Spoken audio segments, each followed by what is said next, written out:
Well, welcome back to the Majo Podcast, Real, Raw, Unfiltered. I'm Derek, and I've got Jason here with me too, as always. If you missed last week's episode, Why Do Men Struggle to Feel Loved? Go check it out. It got deeper than we expected, but it was definitely a great convo. Had a lot of laughs on that one. And if it didn't show up for you, it's probably because your algorithm thinks you're not serious about your personal growth. So convince it otherwise. Hit the follow button, subscribe on Spotify, Apple, YouTube, wherever you listen to your podcast at, and commit to growing yourself. Don't try to be So on that. today we're Don't jumping. try to be on that other level. Just you got to listen to us first, and then you get on that other level. That's how you Get on the That's how other you level, right? ascend Yeah. to the next level. Right. Today we're jumping into something couples whisper about but rarely say out loud. What do you do when sex starts feeling like a chore? We've got our guy Piyush back with us today. Help us dig into what actually is going on underneath. So when someone says sex feels like a chore, what do you think that's about? Because a lot of there are a lot of top searches around this topic. Why do I feel pressure to have sex in my marriage is one of them. So clearly couples are trying to understand this. So what do you think that's about? What are they trying to communicate? I would say this is 50% of the couples, right? I mean, Mm-hmm. at the end of the day, life is starting to happen for them. And when we're talking about heterosexual couples, I think it's really two buckets that we could think about. Men interpret sex as connection, and women often need connection for sex. So sometimes we look at this as, oh, there's a desire issue or they don't want me anymore. But in reality, it's just two imperfect people trying to figure this thing out, right? Mm-hmm. Yeah. Mm-hmm. And Yeah. typically the female is not avoiding sex, right? She's just avoiding sex that's leaving her out of the equation. That's a big one, man. That's a big one. And I think a lot of people don't understand what you just said about men versus women, and that men need sex for connection, but women need connection to have sex. That's right. And men then get their feelings hurt when their wife doesn't want to have sex because they don't feel any connection. That's right. That's right. And then they struggle to seems like they struggle then to adjust their mind frame or their mindset into understanding that they need to work on themselves to understand that connection is more than sex. Right. And that's hard Mm-hmm. because we're not conditioned to do that, right? Men are conditioned to quote perform. And when it becomes performative sex or check the box sex, it's lost the play out of it. It's become obligations and not something that's fun or pleasurable. That right there has got to be hard though, because I don't. I'm trying to think back. I don't remember. I don't think I've ever heard anybody or anything talk about sex when it comes to men as anything other than performative. Mm. Mm. Yeah, Like, we gotta get that language changed. Right. mm-hmm. Like length of time, That's right. motion in the ocean. You know what I'm saying? Like Mhm. all the everything that I can think about.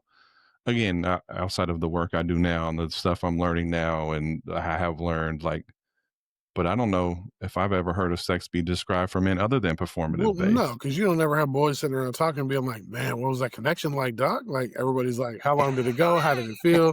Did you make sure to give it to it?" Like it's all the regular stuff. Like you said, like feelings, Mhm. thoughts, emotions. Like none of that shit ever comes into it. It's like it's always about size or how long you last or all this other shit or like how many times you made her come, like Mhm. all the other stuff, like how many orgasms you were able to be allowed, that kind of shit.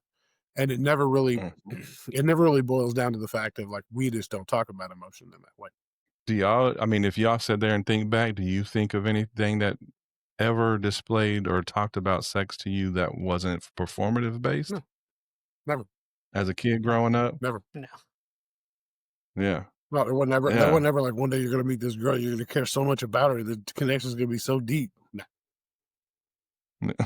Absolutely not. You just got to go Yep, deep. That's exactly. Only deep was talking about was how deep you were drilling. right. That's it. Right. That's where it That's all it stops. was. And that's all that And mattered. that man. And I think that's what causes a lot of confusion for couples that have been together for a while, right? So, at the end of the day, you're evolving as a person, she's evolving as a person, and we use this like nostalgic, oh man, the way it used to be. Well, the way it used to be was much simpler. It didn't require you to think about your emotions. It didn't require you to think about the other person. You got what you wanted. You hope they got what they wanted, and everybody was happy with it. And in reality, sometimes that sets us up in the future for it being like, wait a minute, this has never been good. And it's like, Mm. yeah, we've never had this connection. It's like, oh, wow, well, what's been going on all this time? And couples kind of hit the fork in the road and go, well, it must be our relationship. And in reality, it has nothing to do with their relationship. It's showing up in their relationship, but it was Right. already always there. Yeah. Yeah. Hmm. Well, because I mean, and that's kind of the thing. Like couples, men, men and women. Of course, it's always been said that we mature at different rates, but as couples, we mature also at different rates in our relationship as well. And so, not being on the same page when it comes to that maturity level also hinders kind of that what we're talking about, like the feeling, the emotion, the attachment, all those things. Because if the guy's not being brought along at the same level that the woman is, or vice versa, however that works in your relationship, it's going to continue to create those issues. Because if I feel a certain way about sex and you don't feel that way, it's up to us to sit down with our partners and connect in that way and figure out how we can catch up. Like, how can we get on the same page? Do I need to take a step back? Do you need to take a step forward? What do we need to get you to take that step forward so I don't have to take a step back? Kind of one of those things. Like, you want to meet in the middle, you want to communicate, and you also want to, you know, sometimes we have to do that, kind of meet in the middle situation, but at the same time, like, you need to know what it's going to take from both of you all to get to that point. Hmm. Absolutely. And, you've probably heard that phrase, or you see this in TV shows where it's like, oh man, if you could do the dishes for me, that'll really turn me on. Or if you knock that laundry out. Mhm. And there is some truth to that, right? Like a lot of women carry all of these extra tasks in the relationship outside of just the home stuff. There's the emotional labor that it takes to like hold the family together, the mental load. Um, if you have children, you've got this extra, duty of taking care of kids. And then sex just becomes another task, right? So when sex starts to feel like a chore, it has nothing to do about desire. And we've talked about desire in a previous episode. Mhm. It's really about just depletion of energy. It's like, gosh, just another thing I have to do today, where I'm not really getting anything out of it. And the person is much like the kids and the house and your spouse, everybody's getting something except me. Mm. Yeah, I'm glad you said that because that was actually a question that I had written down was about the emotional workload and of the relationship and how that, has an effect on someone and their room for desire.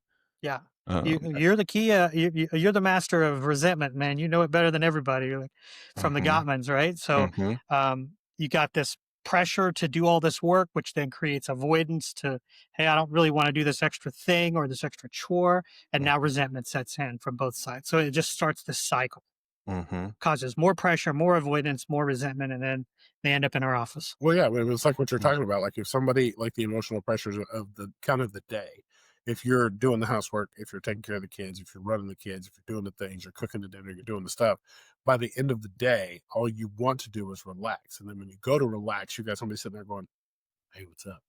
And it's like, "Fuck, yeah, like I thought I was done for the day." And you're like, "Oh no, you still got one more thing." And it's like, "Oh Jesus." And I mean, it can get that way. It can definitely feel that way because it's just one more thing. Like, and that's why, like, mhm, I'm a huge proponent of couples taking time to not be mom, dad, brother, sister, daughter, son, cousin, uncle, whatever the hell that may look like. You need time to just Yeah. be the couple themselves. Like, I need to just be Sarah. She just needs to be, I just need to be Jason. She just needs to be Sarah. We just need time together to just kind hold of on, be. hold on, don't, hold on. No, we're Yeah, not going. We're yeah. not going to Not gonna slide over that slide past one. my mess Talk up. about a Freudian slip right there. I'm gonna be I Sarah. need to She be gonna be Sarah. Yeah. Jason. I mean, hey, whatever floats your boat, Right, dog. right. Yeah, that's right. But I mean, and that's the thing. Like, you got to get to the point where, you guys can take time and just be, each other. Take that time to connect. Take the time to, put all that other shit away.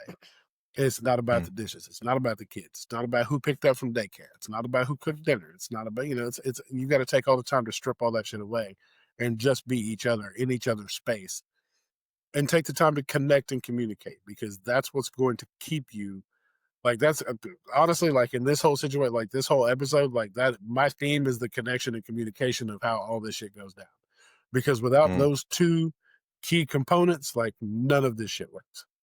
It's just going to continue to be a problem. But it raises a question for me of why, like, so we commit to this relationship, we commit, and I would say, unless you're naive or just don't know, which I guess is still naive, like there's gonna like you accept that there's gonna be an increase in obligation and duty and all those things. And so it makes me curious of why obligation turns into resentment so quickly.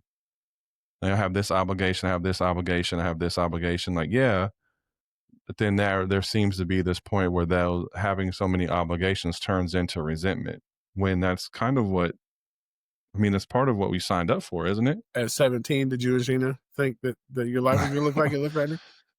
Man, that's a difficult question, bro, because I think that I knew, like, I wanted 13 kids, bro.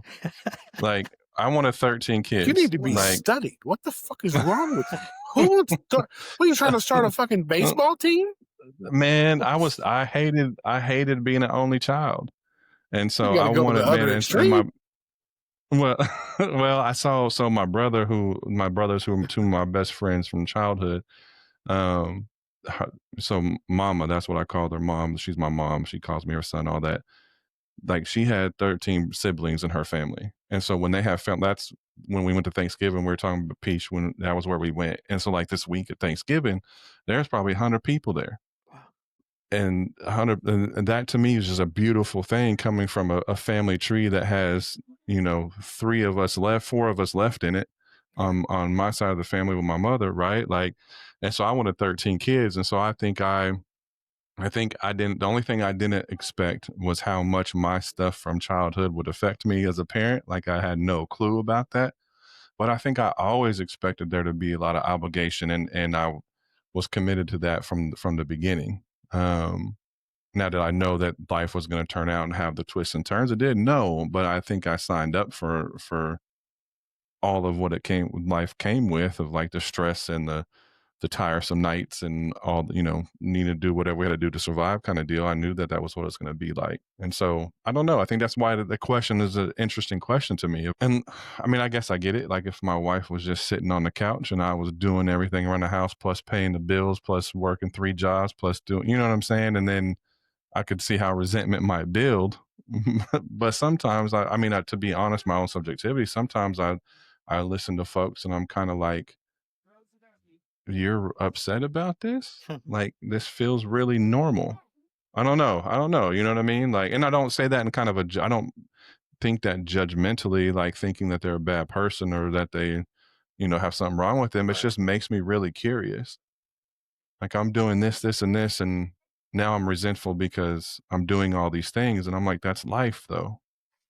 I don't know. True, true, but the feeling of obligation then I think also then reinforces the narrative that we have not all bought into, which was it's supposed to be this romantic butterflies, good Mm, time, sex all the hmm. time. Like that's the narrative that you're told as a child as the ever after, Lies. and you up at night changing diapers. It's like, well, this wasn't very ever after. What does this look like? Right. Or you're interested in your partner and they're like, I'm tired. I'm like, well, they didn't sell this on TV. This is life, Right. right? Right. I Yeah. must have got the wrong life. Right. And I think that's why the divorce rate's 50%, because I think they go in there and go, Right. oh man, this is not the one I wanted. I wanted something Right. different. I Hmm. wanted what I used to have. This one's expired. Let me try it again. Right. Hmm. And that's just not real life, right? Right. Like everybody's changing. Well, and that's the thing. Like, Hmm. you got a wife that's been up all night, half the night with the baby, and then you wake up and she's got spit up on her shirt, and she's like hair all a mess, and she's not like she is not for the fuckery. And you're over here like, hey, Hmm. what's up? Lock off a little morning sex before I go to work, and she's just like, how about I smother you with a pillow instead, and we have a good. That's my version of a good day. Like, but that's the Hmm. thing. I mean, you got meeting your partner where they are at the time is so important, because if you like I've become a master at reading the room when it comes to my wife. Like, I already know. Like, I can tell you, I can almost book that shit with a calendar and tell you there's no, it's absolutely a no on travel days. If we go in it, because everybody's like, oh man, vacation time, you guys are gonna nope. Because guess what? There's math involved. Because if there's a travel day, it's absolutely not. If we're packing before the next day to leave, absolutely not. If there's been any type of time zone change, absolutely not. It's going to take her a couple of days at least to get over that shit, because time zones affect her differently than it affect me. It doesn't bother me the same way. Like, there's just math that goes into math that is involved that goes into it. I just know there are certain days, time, shit that just doesn't work. If there's any semblance of daylight left, absolutely not. There's just shit that happens that I know from being married for 25 years that just that but a lot of people don't see it that way. They don't look at it that way. They're just like, well, I'm ready to go. Like, let's go right now. And if you don't take a second to look and gauge your partner's interest and go, maybe this isn't the time, a lot of people, but also like Mhm. you said, like we're sold a different type of fairy tale. I crack out like one of my favorite things to do now is to watch TV shows and watch them like at the most inopportune time just start making out and start having sex. And I'm like, huh? I'm like, what kind of shit is that? In what world does this shit make any sense? Like you just watch Yeah. somebody get run over by a car, and then you guys are just like, oh, there's no time but the present to grasp life by the, and just fucking let's just make it. It's like, what in the like what is happening right now?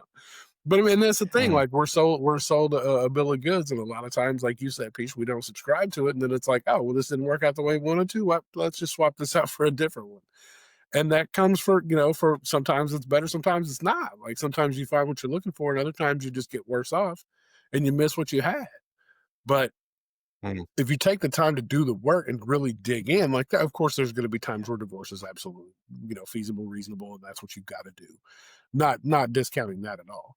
But there's a lot of times where a lot of that shit could have been saved had they had done a little bit of work and realized that, oh, I probably was just coming at this the wrong way. I probably didn't, communicate what it was I needed versus what it was they needed at the time. Because sometimes giving your partner what they need and in that moment is going to come back and get you what you need later or the next day or whatever. And a lot of people just don't want to do put the effort into making that happen. Which is, I mean, a valid point because the Gottman's in one of their books says 86% of people in divorce. There was a study that was taken.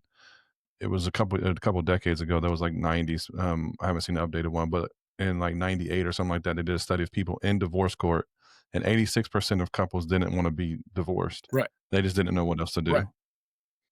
Right. Yeah. And so, and I also think as you were talking, like there's a stigma around marriage therapy, Yeah. couples Oh, therapy, 100%. that you only go to that if your relationship is in trouble. Oh, huge problem. Yeah. If you instead tell of somebody you went to go, oh my God, what's wrong? Which one of you cheated? right. It's like a joint Facebook Mhm. account. Who cheated? Who was creeping in the DMs? It's like, that, and that's the thing. It's Mhm.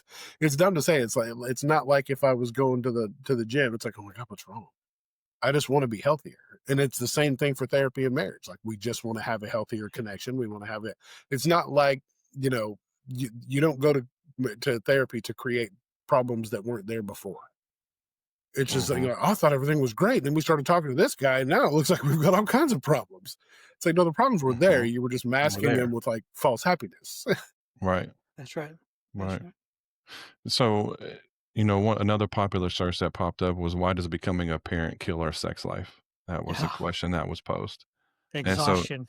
Right. exhaustion. That's Yeah. number one, right? Is Mhm. just this exhaustion. And I feel like for a lot of heterosexual women, you've got a baby that is literally latched onto you, that is using your body to nourish itself. It needs to be held. It needs the mom more than anything. And then the husband comes in and it's like, oh God, just another person who needs my There was body. something for Mhm. to glom onto And me. yeah, right. And it just is like, I need some autonomy here to hold my Yeah. space. Mhm. And so I think that becomes really important, right? Of like understanding, hey, parenthood's going to be really hard. It's not going to be all magical, and it's Mhm. just a window of time that you got to work through, and have that balance. Yeah. Mm. Well, and like you said, like it's hard because a lot of women struggle with feeling selfish if they need that time to create the autonomy to not be mom, to not be wife, to not be needed in some That's sort right. of way, or to not have their body as a receptacle for somebody's bullshit. And Mhm. it's very hard for them. And if as a partner, a husband, whatever, you don't foster kind of the safe space for them to be in to say, oh, it's not selfish for you to take that time. You need to take that time. The baby will be fine. We'll be fine. We're going to get along. You just go do whatever it is you need to do to recharge your batteries because That's you right. can't pour from an empty cup. You can't be Mhm. the perfect mom, the perfect wife, the perfect whatever. Like nobody can, like that's a falsehood. Nobody's going to be that anyway. But to be the best That's right. version of that you can be, you're going to have to Mhm. refill that cup at some point in time. And if your partner's not allowing you to do that, or not helping you to do that, or encouraging you to do that, then a lot of those problems. That's where a lot of those problems start, because like you had said, like 9 months of having them, live off your body to begin with, and then you've got many more months of that after the fact. Like there, you've had more than a year of of the attachment of somebody being, somebody needing your body to live and preserve life. And we are just one more thing that wants to glom onto the body and attach themselves, even if it is for 30 minutes. They just don't have that capacity to do that. And to have the resentment towards them for not having the capacity to do that is like, if you step back and take a look at it from an outside perspective, it's jacked up for us to just be like, well, how dare you not be, why don't you want me? Like, well, first off, calm down. You're not great. You're not all that. Second off, like, think about it in the totality of the circumstances. If somebody was riding you like a backpack all day and you finally got to put him down and then somebody else was like, my turn, you'd be like, fuck. Yeah. Like I just got free. It's just like, Well, Jason, you said something really interesting right there, which was, what about me? And I think that's the take that a lot of husbands take is, I feel left out now. Mhm. I don't feel the Right. connection, right? Your energy and effort is being placed on this new child that we've added to our home. And what about me? Mhm. And the only way I know how to feel connected and show that or feel it is through sex. And that seems to be the last thing on everybody's mind except the dad. Right. And the reality is I don't think people stop.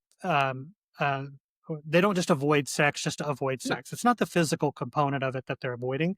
It's the feelings attached to all of that. So it's really hard to say, "Gosh, I'm feeling so disconnected." Ever since we added Junior here, because that's a shitty thing to say. Our society doesn't allow you to say, Right. "Hey, I'm competing with a child, and of course the child's going to win, and I feel left out." Right. That's hard to say. It's even harder to say I feel so unconnected when you're supposed to be like, "Hey, we got a new kid. Life is great. We're lucky that they're healthy. Let's just be happy." And so, yeah, like you said, Jason, like, what about me? Yeah. Men are kind of forgotten and put aside to be providers and kind of take on the dad role, but they're also still a husband and they're still also a partner and they're still also a human. Yeah. Yeah. Mhm. Nobody can sit there and say, Well, that makes nobody can say, oh, Junior cock block over here is not letting me get it in. So I got way to go. leave him in the crib, let him cry. But that makes me curious how much then at that point our childhood stories, like we talked about in the last episode, that I kind of hinted at, of like, man, we should maybe adjust around this, of those background stories start coming into play, of how we saw our parents have intimacy and how that was displayed, talked about, expressed in our childhoods growing up, and then how maybe that then when our roles change starts to come out. So now we're husband and wife, and so yeah, everything is good, but then we become dad and mom, and now all of a sudden something seems to flip. And yes, exhaustion is obviously there, and being touched out is a part of it as well. I can get that, but something else still feels like it's, for a lot of people, it's probably deeper than that, because now their focus of the world has shifted, their role has shifted, and if I didn't see mom and dad still be intimate, then intimacy and sex is going to be off of my mind, I would assume. I don't know. When you talk about the background stories piece, what comes to mind with that? Absolutely. Absolutely. And this is not just at the parenting stage, it's when they start to get older as well. Right. Mm, So we have stories of, oh man, grandma and grandpa, they never do anything. And oh, I never saw my parents. So once I'm a parent, I can't do that. Right. So these are mm, the roles that we've been taught. mhm, And it depends on your culture and your background. Right. So I come from an East Indian Asian culture where you never saw your parents show any Right. affection. So you are almost told the story that the minute you're married, there's no affection, right? So that's mhm, interesting. And then, of course, when you get older, you don't have any affection because you're obviously old. That's all of that is bullshit, right? Because mhm, all you got to do is visit a nursing home, and STIs are running rampant mhm, in the nursing homes because mhm, everybody's still having a great time, right? mhm. Yeah. And Yeah. they're like, we don't even need to use protection. We're just going to have a great time and call it a day. Nope. So have a good time. Yeah. Right. And I tell my couples, look, you are a mom to your children. That is a title that is very important. You are a dad to the children. That's a title, super important. And you got to earn it every day, right? But you are still partners, husband and wife. You are still erotic partners. That has to be there because you're that title to them. You're not each other's mom and dad. Well, I think that there's a going back to the thing that society doesn't let us say. I think that we've got to a place in our society where society frowns on people who say that it's me and my I'll use my me and my wife and then it's the kids. Yeah. Like my wife to me is more important to me than my kids are important to me. Yeah. And that has become a bad thing to say. If your kids aren't the most important thing to Oh yeah. you, then you're a bad parent. And so you know, those kind of scripts, if you will, like being played out with people where they feel like they have to put, like you're talking about the kid being a newborn kid. Like I can't think back at a time that I know my wife was exhausted and I was exhausted, especially with the twins. But there wasn't a time that if we wanted to get it in, like them kids could stay in the crib for a little bit while we get I listen. Yeah. What was Bernie Mac said? I need 3 minutes. That's a heavyweight knockout fight, right? Right. Like Right. that's it. Like and my wife I don't think I can think back and I don't think my wife was ever the one that got touched out, if you will. Yeah. I know she was exhausted, Sure. but there's a way in which it seems like, and I don't know where this is going, but there's a way in which it seems like it's like you're punishing yourself in some way, like you're depriving yourself. And again, I know that there's other stuff there with connection and intimacy and stuff, but then you start to like deprive yourself of your own pleasure instead of maybe looking for that pleasure as an outlet. Mm. Like we're exhausted. I don't want to have sex. I don't want to be touched anymore. When really you could get pleasure and all the hormones that get released, that the dopamine, the oxytocin, all those things that get released during intercourse that would make you feel better, Yeah. you then start depriving yourself Yeah. of it. And that's just an interesting thing that something I've always found interesting. Yeah. Well, and Well, you got a lot of changes in the body too, right? So, I mean, Mhm.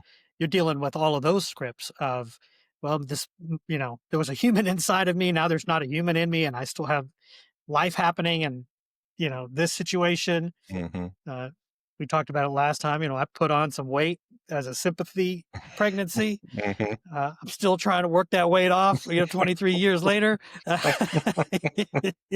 But these are all stories we're told, right? Like, Mhm. oh, for sex to happen, it's got to be perfect, and you got to go back to this period of time. And um, some of that is you're talking about that responsive desire of just, it's not spontaneous. You just kind of lean into it. If you consent to it, just lean into it and see what happens. yeah. Mm. Well, and we're talking back to the if parents don't put the kids first, they kind of, but when in reality, when you really look at a big faction of the people that are that way, that are just all kids, all kids who whatever else happens after that's cool, but it's all about the kids. They make their whole identity, their kids. Just like we talk about, people make their whole identity their love language or whatever that looks like to them. But I've seen a lot of people that do that have the hardest time when the kids go away.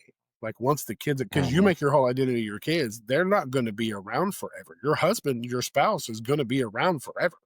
So if you put all, because I know dads that do it too, but I mean, if you literally attach everything of your worth, your value, your time, your effort, your attention into the kids, they turn 18, they roll out, and you're like, oh shit. Well, like Yeah. you Who either are we? you either try to follow them and continue into their own, their life, which is going to cause problems with them, because they're going to be like, hey man, can you back up? Like, we need to take a step back. Like, I'm trying to do this shit over here, and here you are in my window, like, hey, how's it going? Like, how's class? Like, I'm in college, bro, right? Leave me alone. But like, you turn around to your partner and you're just like, oh shit, I forgot about you. What's up? Like, you're still here. I forgot. Oh, okay, yeah, hey. You don't know that person at all, like, because you've been so focused on everything but that person. Like, now you not only do you, like, there's part of you that has to relearn your partner, as time goes on anyway. But y'all basically have to start all over. Like, y'all got to start dating and shit again, because you don't know anything about that person, because you've been so focused on other stuff, and they've been taking a back seat to that. Like, if you don't mix your partner in with all of the things that you're doing and become a community together with the kids and all the things, like, you and your partner can come first, the kids can come after, however you decide your dynamic is going to go. But if you sacrifice one for the other in either direction, there's going to be problems on one side.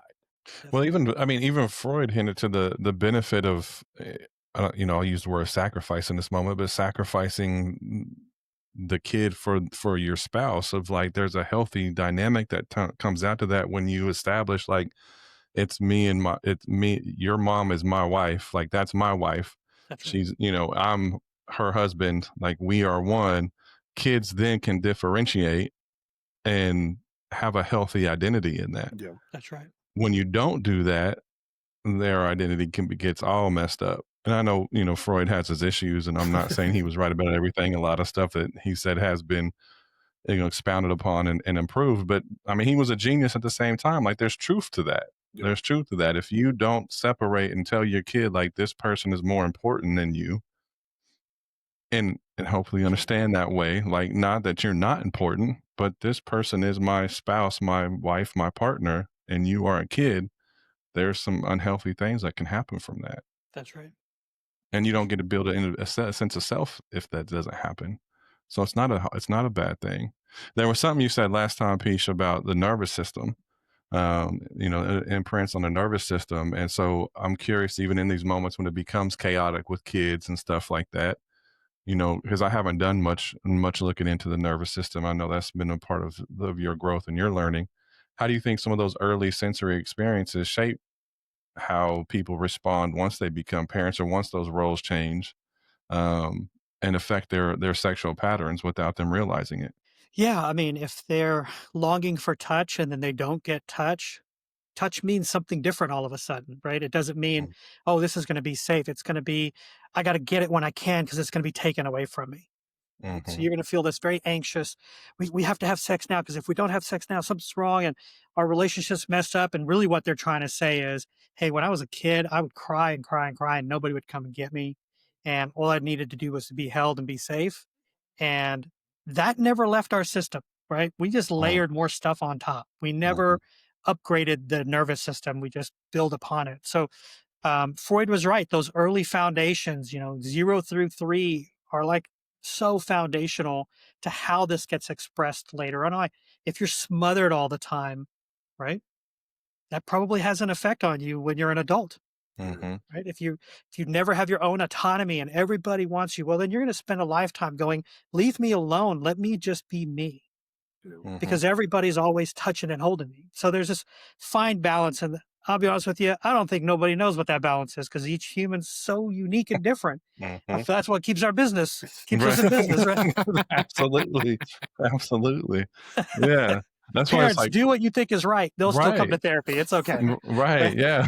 Exactly. I try to tell people that when I get caught up on that trying to be a perfect parent, I'm like, listen, you're gonna mess them up trying to be perfect. Right. That's right. Like, That's right. you're gonna cause a whole nother set of problems by trying to be a perfect parent. Like, the goal is just to try to cause less wounds than what was caused to you. And if you can do that, then you've done great as a parent.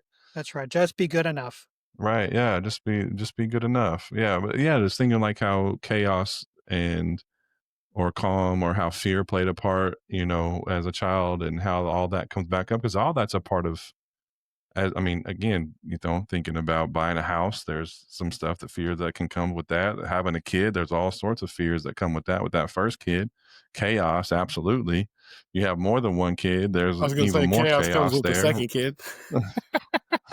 Right. Like, so your nervous system having all that imprinted on it from a child is going to definitely affect your responses and ability to stay keep sex how it was previously, I would assume. Yeah. All right. That's right. Jason, it looked like you were going to say something. Well, no, like what you were saying with the with the kids, like just trying to do your best, like and a lot of people, I think it's lost on people to the communication aspect goes to the kids too. Like you can talk to your kids and ask them like, what would you like to see more from me? Like, what kind of like, I mean, it's like giving your kids a survey. Like, how am I doing? How many stars? And it's just, I mean, because basically that's what it is. Like, what would help you feel more connected to me? What would make you feel better, protected, connected, all those types of things. And there's nothing wrong with that. People just think that they just do whatever they do and have the kids turn out. That's how they turn out. But honestly, what I'm finding out with talking to my kids as they get older, that would have benefited when they were younger was if I was to ask them, like, is everything between us cool? Like, instead of like the prying into kids and being like, well, how was your day? How's everything going? Like, instead of doing that shit, because the kids aren't going to tell you anyway. Spoiler alert: if your kids are learning when they get older, they're going to tell you shit. You're gonna think like, I'm the cool dad. That nigga just tell me everything. No, they're gonna tell you what they think you want to hear, and then they're just gonna keep it moving. But honestly, like talking to Mhm. them, sitting down and talking to them would probably be one of the best things you can do as a parent, because then they're going to know that you're actually there and care about what they want to know versus what you want to tell them. Because that is what a lot Mm. of parents do. And I was guilty as shit of it. Like, I don't care what you think. This is what's going to happen. This is how it's going to be. Like, having a set of rules is one thing, but knowing what your kids think about how you're doing is something different. There was a so we talked early on about kind of the messages that men get growing up about sex and being performative based. I'm curious more like what you've seen because I can think about what's on my mind with that. So connection leads to sex for women, but what else do you see as far as the messages that women get growing up in their childhood that then affect their relationship later on? Well, just like you said right there, I think the message a lot of women get as young ladies is, um, it's your duty when you get married, you're going to have to do things you don't like, Hmm. just give in.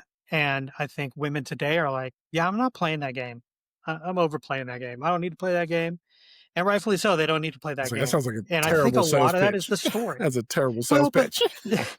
the story is you've got to submit, you've got to, and this is all charged, right? So the idea of being responsive with your desire and consenting and just kind of leaning in has the charged story of, oh, well, now you must be submitting. Now you're a trad wife. Now you're Hmm. all these other stories that don't really are that's not even real. That's just what you've been told, right? So um, I did advanced training to be kind of a kink oriented. So I work with a lot of executives, and power is a big topic in their bedroom, right? And so I've told so many couples that let's stop using date night because that has a loaded connotation. Let's stop saying, tonight is sex night.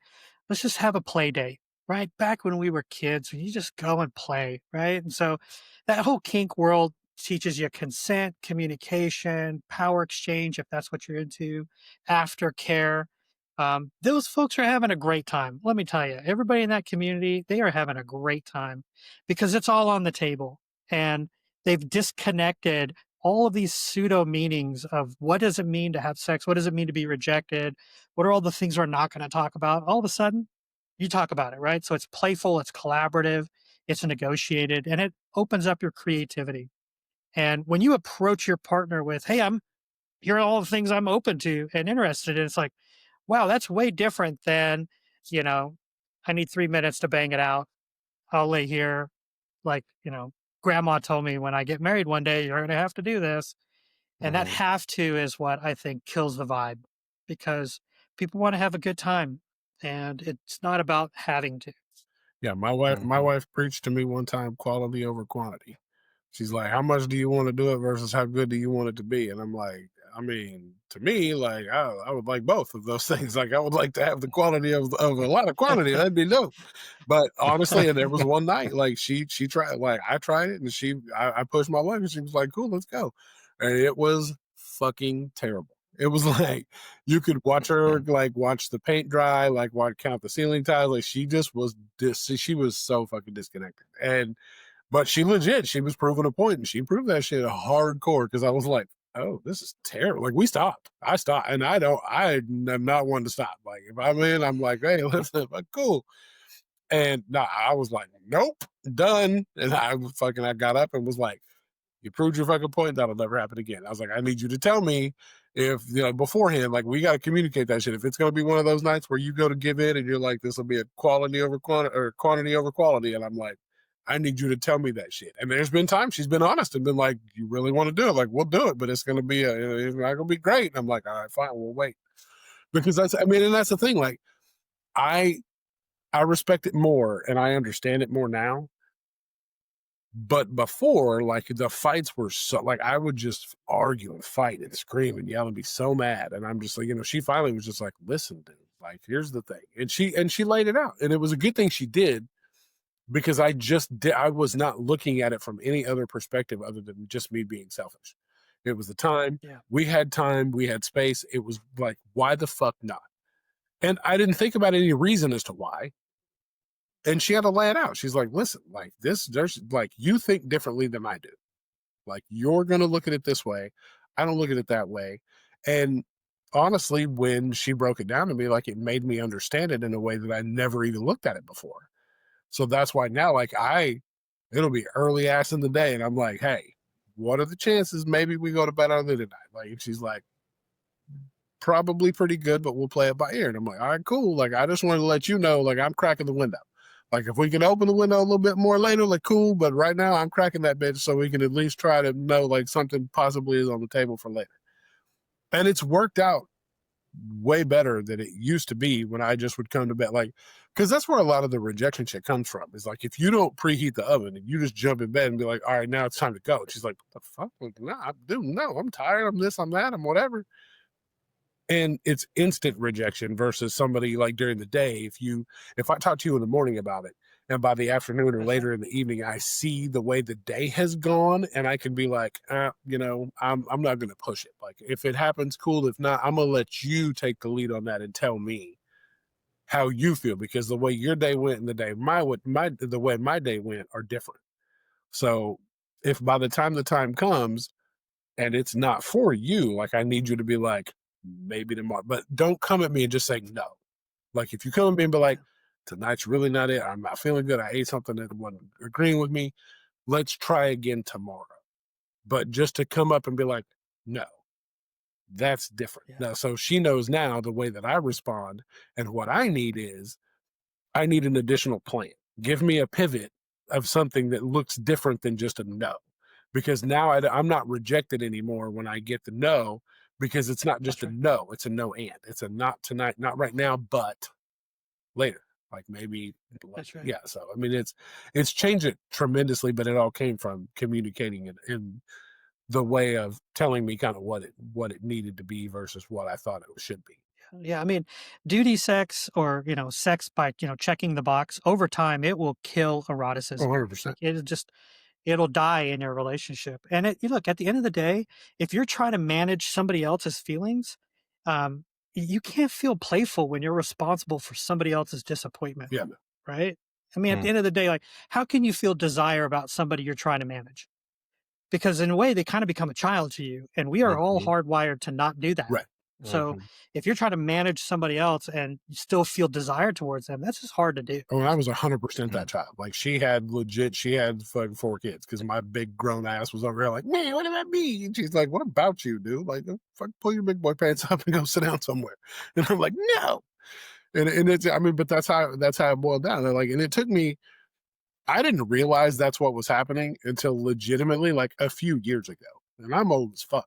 So for me to sit back and go like 20 whatever years, and I'm just like, all right, that's how I feel like it should be. And I'm like, how fucking dumb. Like, how stupid was I to just be like, no, it needs to be this way because that's how I see it. And she's over here like, yeah, but I'm a whole other person that has other thoughts, feelings, and my own reality. And what you're saying is ridiculous. And I'm just like, no, it's not. And then you sit back and think about it, and you're like, God damn, yeah, it was. Time.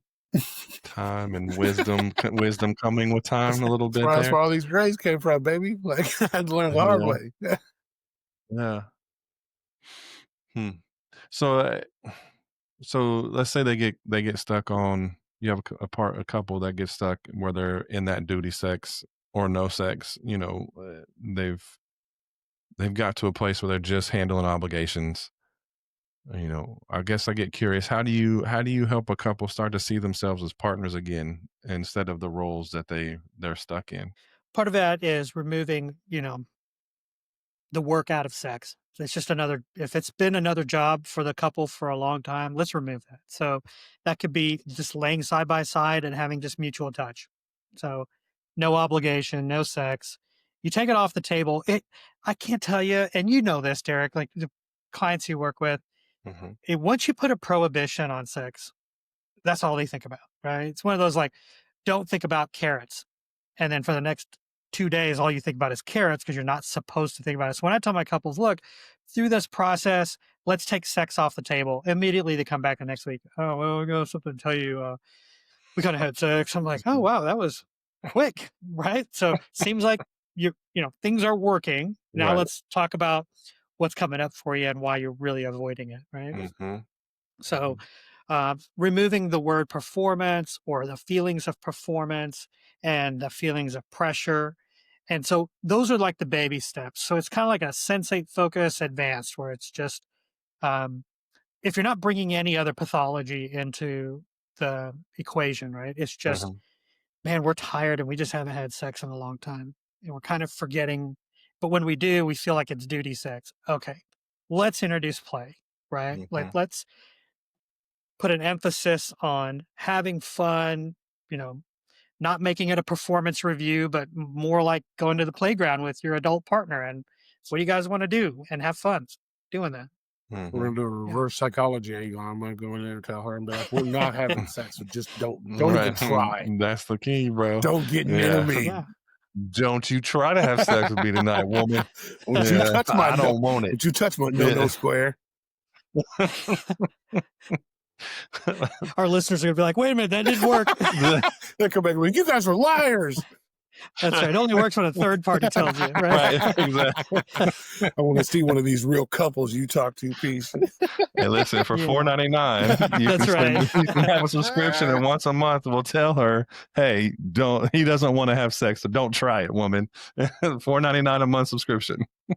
So, what I try to do is teach my couples a new way of communicating. And really, that's what we've been talking about almost this entire episode is just Mhm. really we're communicating through this physical manner. And so we now need to use like our words that we've been taught. So the four things that I teach my couples is one, talking about how you feel right now. So here's how I'm feeling right now. So you tell them, I'm feeling disconnected. I'm feeling lonely. I'm feeling undesired, whatever, fill in the blank. And I just give them this little printout, right? The second one is, here's what my body needs today, right? Mm. And so, whatever that looks like, it may be touch, it may be an orgasm, it may be my back scratched, whatever, right? Mhm. Here's what I'm open to. So now you're kind of putting out a little baby menu of here's what's on my menu today, and here's what I'm not available for.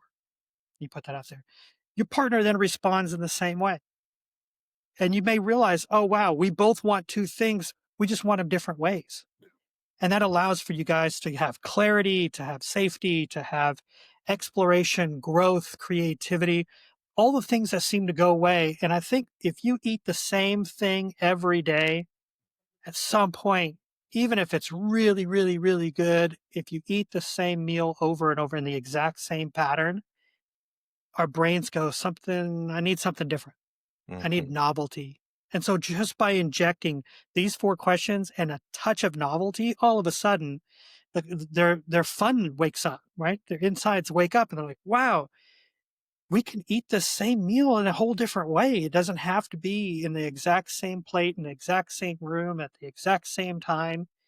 And that monotony, I think couples get tired.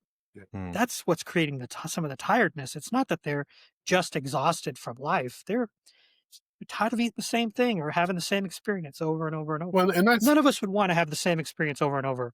Fortunately for men, that orgasm has a very short memory span, which makes you forget, right? And you're like, oh, that was fun. An hour later, you're like, hey, we should do that again. I kind of remember it being great. well, and that's kind And of women aren't wired that way. Right. one of the things too. Like you're talking about the menu, well, like that we can create. Because like even the best steak and lobster, like whatever your best meal, like you can imagine the best meal on the planet, but if you eat that bitch for 2 weeks in a row, like you're gonna be like, okay, what else can we do with this? Like how can we fix Mm. this?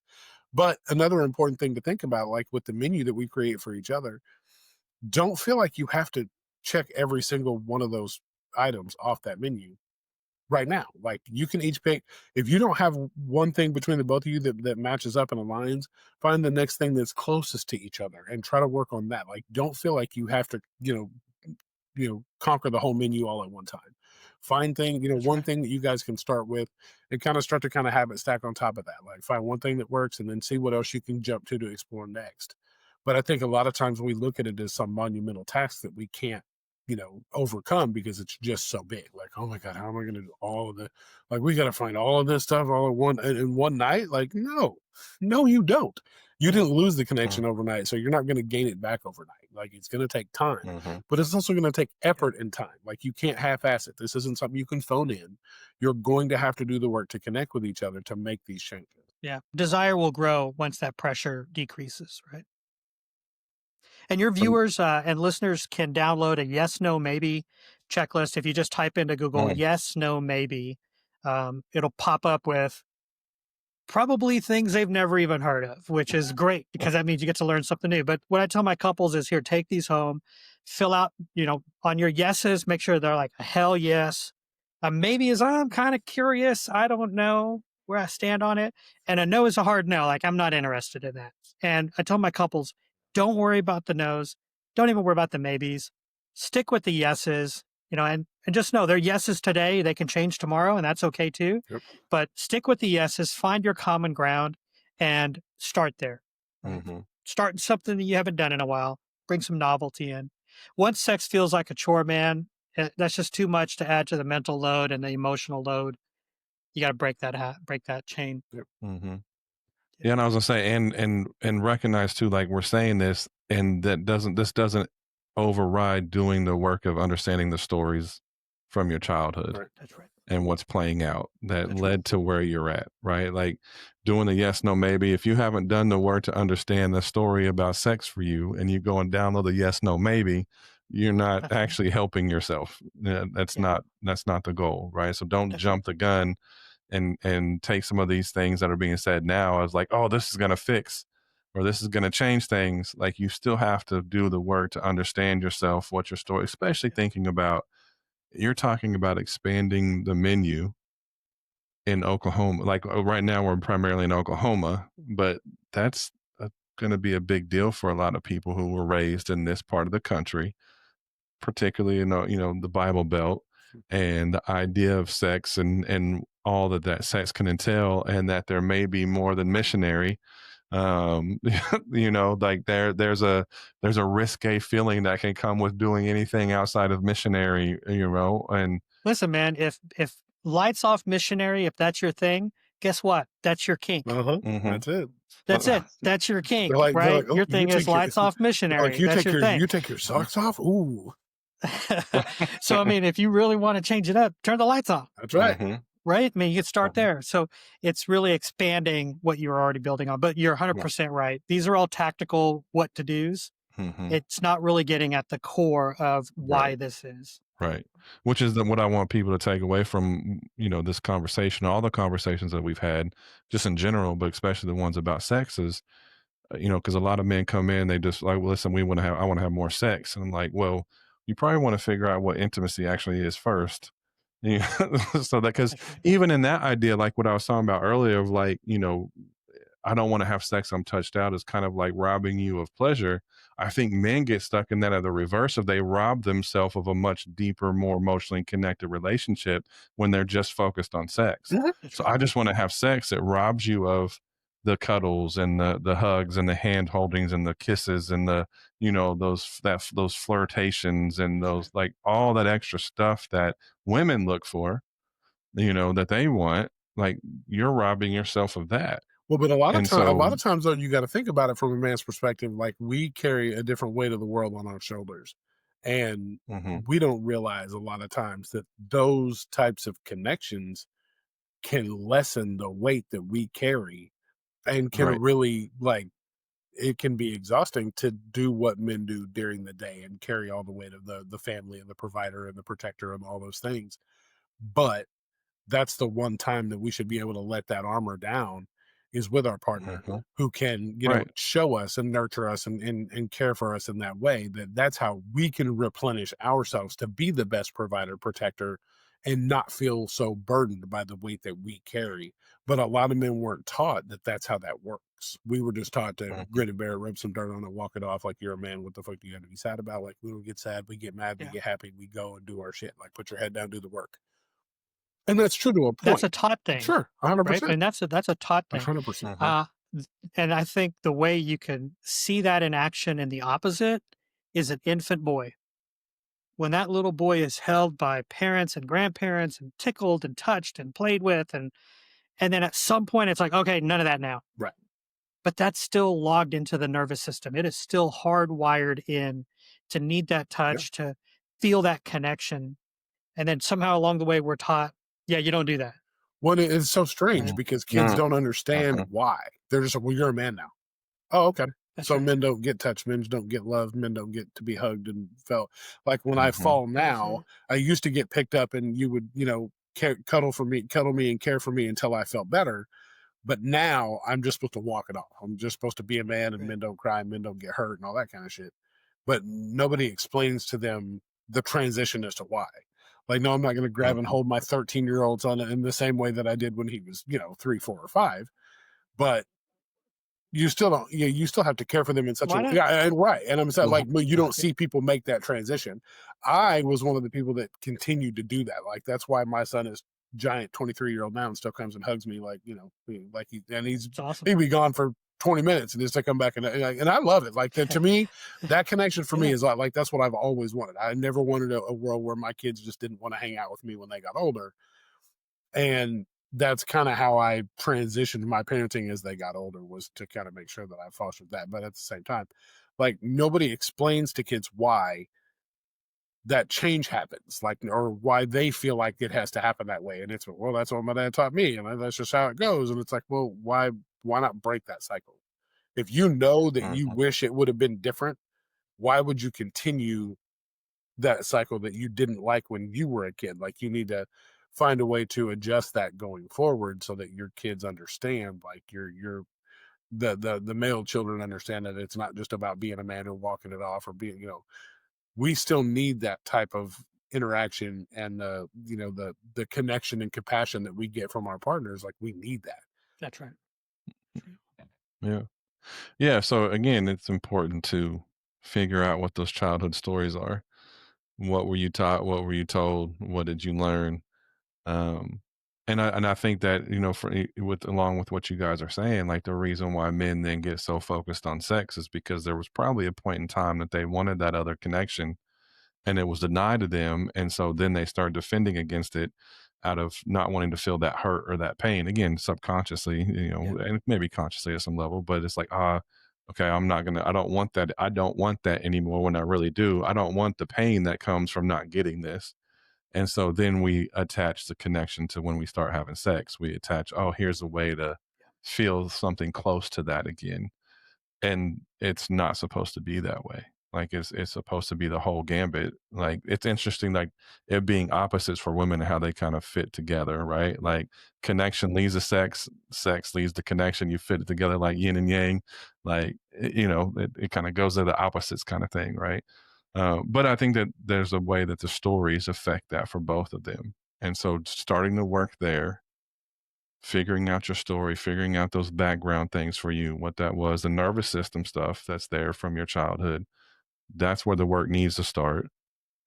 And then allow it to naturally progress organically into doing the changes in the bedroom, whatever that looks like. Again, even if it's missionary is your thing and you want to try something different with the, lights off, try it with the lights on, right?